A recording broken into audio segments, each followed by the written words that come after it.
Hey everyone, let's talk about what is Bitcoin backed by, or another way of putting that is what backs Bitcoin.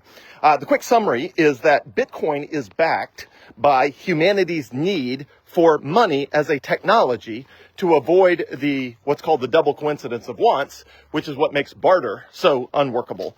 So humans need money as a technology, and as long as we need money as a technology, there will be a need for good money. Now, which money is chosen as humanity's preferred form of money is determined by the monetary properties, and specifically the credibility of those monetary properties of each of the potential alternatives. And then what backs Bitcoin's specific monetary properties is math, cryptography, and the computing network that backs Bitcoin, and I'll talk about each of those things. So let's start with the basics. And first, from a big picture perspective, a lot of people get hung up on this question of what backs Bitcoin, what is Bitcoin backed by? It's a perplexing question. In fact, a lot of people get hung up because they can't even answer the question, what is money? If you ask an average person, what is money? They really get hung up on what is it? I know what I use it for, but what is it at its, fundamental? So anyway, this is it's a complicated question, and I'm going to take it apart piece by piece. So what is Bitcoin backed by? Bitcoin is backed by humanity's need to have money as a technology to avoid barter. I've talked about this before, but the short take is barter is unworkable in a modern economy. Therefore, we need money, and money is a way of storing our time and our energy for a later point at which we might want to spend it.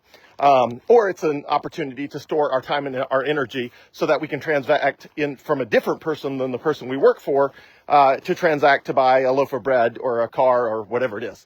So money stores time and energy, and as long as humans have that need, Bitcoin is backed by that need. So all money at its most fundamental level is backed by humanity's need to use money as a technology.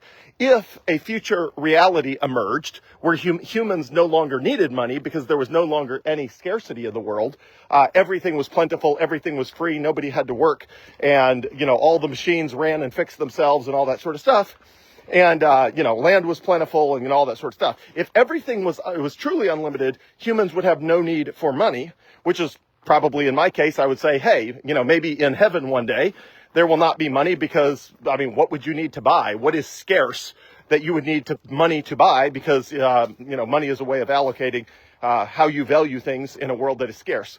But again, that's not the world we live in. So as long as the world has scarcity of any kind, then humans will have a need for money.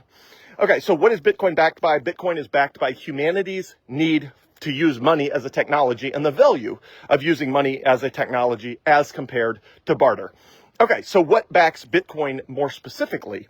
Well, the monetary properties of any asset are what determine the value of that asset as a money. So the US dollar has certain monetary properties, gold has certain monetary properties, and Bitcoin has certain monetary properties.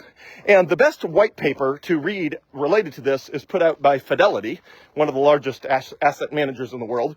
And the Fidelity Digital Assets Group has a white paper called Bitcoin First Revisited. So if you Google Fidelity Bitcoin First, you'll see this white paper called Fidelity's Bitcoin First Revisited.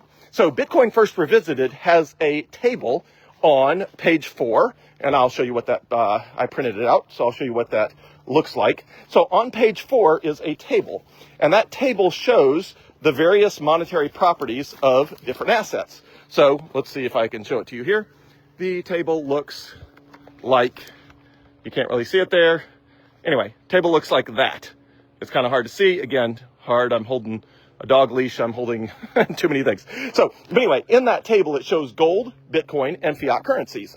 And the purpose of the table is to show how they compare to each other, which is a way of showing how the different monetary properties of the different assets compare. So in this case, hold on, let me swap hands because it's easier to hold my phone with my right hand. So on here, this is essentially a chart that shows how credible the monetary properties of them are. So you want a money to be durable, divisible, fungible, portable, verifiable, scarce, and to have a track record. Bitcoin is superior in all of those except for a track record, because gold's been around 5,000 years and Bitcoin's only been around 16 years. And obviously, fiat currency has a bad track record too. But anyway, so if you go through each of these, you want money to be durable, meaning you can't, it can't be easily destroyed like a bushel of wheat. You want it to be divisible, so not like diamonds, because if you want to buy a loaf of bread, it would require an impossibly small diamond to buy a loaf of bread. Fungible, which means they're all the same. Again, that's another reason diamonds are not good money, is because not all diamonds are the same. You want something that, all the different units are equal. Portable, meaning it's easy to transport. And verifiable, meaning it's easy to tell if it's the real thing, if it's gold versus fool's gold. And then scarce, meaning there's a finite supply of it, which means it'll hold its value over time. And then a track record. So on this chart on page 4 of Fidelity's Bitcoin First Revisited, it walks through each of those and it compares them to gold, Bitcoin to gold versus fiat. So on those, essentially the reason Bitcoin wins is it has better and more credible monetary properties than any other asset. So in here, according to this chart, Bitcoin is better than fiat currency in its durability, fungibility, verifiability, scarcity, and track record, and it's better than gold in its divisibility, portability, and verifiability. Gold specifically is very hard to divide. I mean, if you want to buy a loaf of bread with gold, a piece of gold, you have to chip a tiny piece of gold off, and it just doesn't work to do that. Also, gold is not portable. In large value denominations, it's very heavy. You can't take it across borders without setting off a metal detector, and it's just very hard to move large amounts of gold around. And verifiable, gold is actually surprisingly difficult to verify. So if you have something that looks like an ounce of gold in a gold coin, there's no real way of knowing, is that actual gold or is that tungsten that has a gold plating on it? Or is it fool's gold if it's in a lump or a rock? It's just really hard to tell. So Bitcoin does not have any of those problems that gold has. So to recap, as we're talking about what backs Bitcoin is humans' need for money as a technology to avoid having to barter. What backs each of the potential monies is its monetary properties, and specifically the credibility of those monetary properties. So how likely is it that the fiat currency, for example, will be scarce, or how divisible is it, and how durable is it, and how fungible is it, and portable and verifiable, and all of those other things that I just walked through that are in the Fidelity report. And then we'll talk about Bitcoin last as far as its specific elements. So when you look at it, most people would not argue that money is a valuable technology, but then they get stuck on what backs Bitcoin, because they look at gold and they're like, they think, well, gold, can be used for jewelry or industrial uses, so that somehow backs it. But the vast majority of Bitcoin's value is based on its monetary properties and the credibility of those monetary properties. So if humans were not using money as a store of value, and central banks had not been buying up tons and tons and tons and tons of gold over the decades and even centuries, then gold would be a fraction of its current value. So you could say, yeah, I mean, there are uses of gold that are not for its monetary purposes, but that represents a very small percent of its total value right now. So the total value of gold is something like $18 trillion. So all the gold in the world is worth in the ballpark of $18 trillion.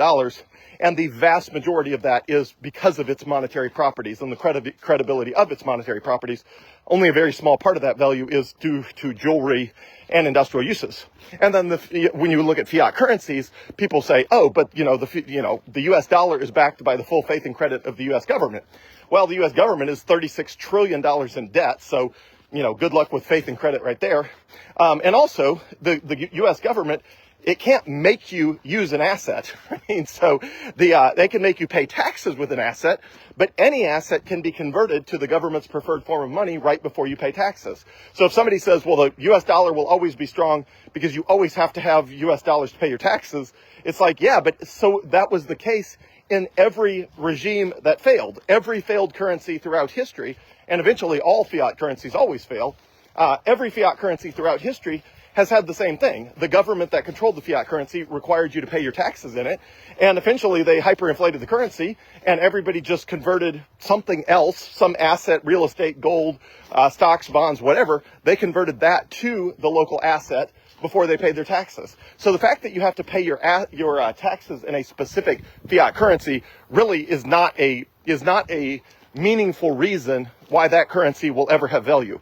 So anyway, so the credibility of fiat currencies, of monetary properties, and the credibility of those monetary properties is low. Again, according to even the report from Fidelity, they rank fiat currencies relatively low, and that's obviously a large and credible organization. And same with gold. According to them, gold has, of the 7 criteria they list, gold is deficient in 3 of those, and fiat currency is deficient in 5 of those. And of course, the only reason fiat currencies took the place of gold was due to speed of settlement, which is what I've talked about before, is there was just no way in the electronic age in global economy to move gold around fast enough to keep up with the rate of economic change and the need to transact. And therefore, fiat currencies got laid on top of gold. Initially were linked to gold, and then of course everybody inflated away their currencies, and the link to gold was forcibly broken by the governments because they did not have enough gold to make up for all the promises. They wrote checks there they could not cash that represented gold, and then they forced it to not represent gold. So anyway, to recap, what backs Bitcoin? What backs Bitcoin is humans need to use money as a technology and the value of doing that. What backs Bitcoin specifically as compared to fiat currencies, which are made up currencies by the government, like the US dollar, or gold, is the monetary properties of each of those.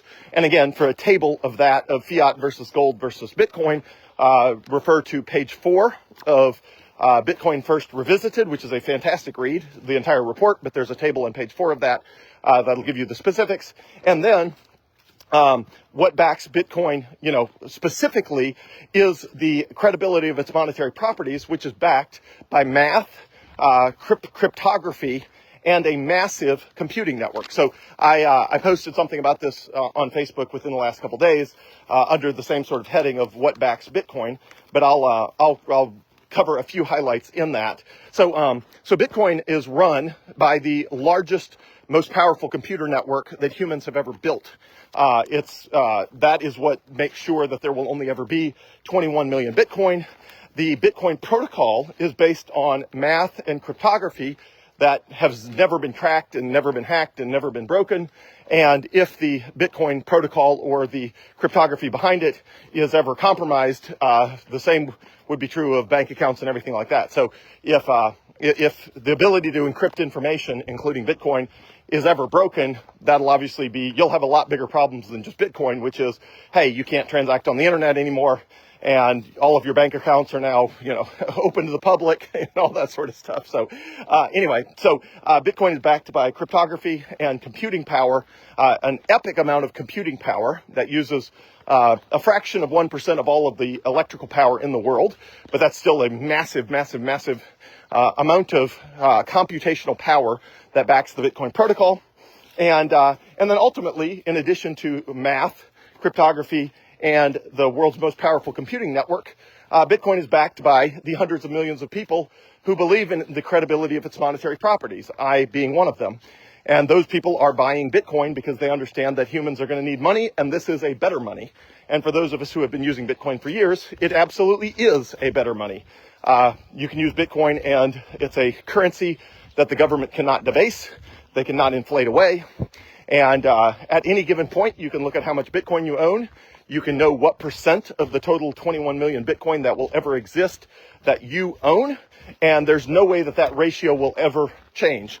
You will not find out, like people did in Zimbabwe last week, that however much of their so-called or supposedly gold-backed currency they owned, well, magically the government overnight devalued 40% of that overnight. So even though they held a currency the government claimed was backed by gold, suddenly it was worth 40% less the next day, and it wasn't quite so gold-backed as they had been led to believe. And that will continue to be the case for every single fiat currency, no matter how much the government promises that is not the case. So let me summarize here. Again, I know it's complicated. I'd recommend Parker Lewis's article, which is called Bitcoin is Not Backed by Nothing. I posted that recently. It's written by Parker Lewis. It's the website it's posted on is unchained.com. So that Unchained article called Bitcoin is Not Backed by Nothing by Parker Lewis is a great read, even if you only read the first 3 minutes of it, which is up to the first major heading. Even if you just read that, just the first couple minutes of that. Need for money as a technology to avoid barter. The value of any currency or any money is a function of, I should say, is backed by its monetary properties, specifically the credibility of those monetary properties. Bitcoin has the strongest credible monetary properties of any asset that has ever existed in the world. And therefore, over time, as every strong money does, will outcompete weaker monies as people trade in their powerful computing network, all of which has been safely securing, $1 trillion of value now, and has been running for 16 years and has the highest uptime in the last decade of any computer network that humans have ever built. So it has higher uptime than literally anything else. So anyway, that's a summary. I know it's a bit technical, B a little bit theoretical, and that's what makes it that valuable. What is that backed by? Like here's a pine cone. What is a pine cone backed by? Well, the answer is a pine cone's not really backed by anything because it has very poor monetary properties. The only reason gold has been valuable for thousands of years is because prior to Bitcoin, it had the best monetary properties of any asset because it is the scarcest element in something called stock to flow, which is how hard it is to make the next, to find 1% of it. It has the best stock to flow ratio of any asset on it. Read Bitcoin First Revisited by Fidelity, which is on the Fidelity Digital Assets website. Just Google Fidelity Bitcoin First Revisited or Bitcoin First. Read that and read Parker Lewis's article entitled Bitcoin is Not Backed by Nothing, which is on the unchained.com website. So happy to answer any questions, but hopefully that gives at least a little more insight into a complicated and theoretical issue, which is why it's hard to explain, easy for everyone to understand all at the same time. So let me know if you have questions. Happy to do further videos about this or anything else. Thanks, everyone.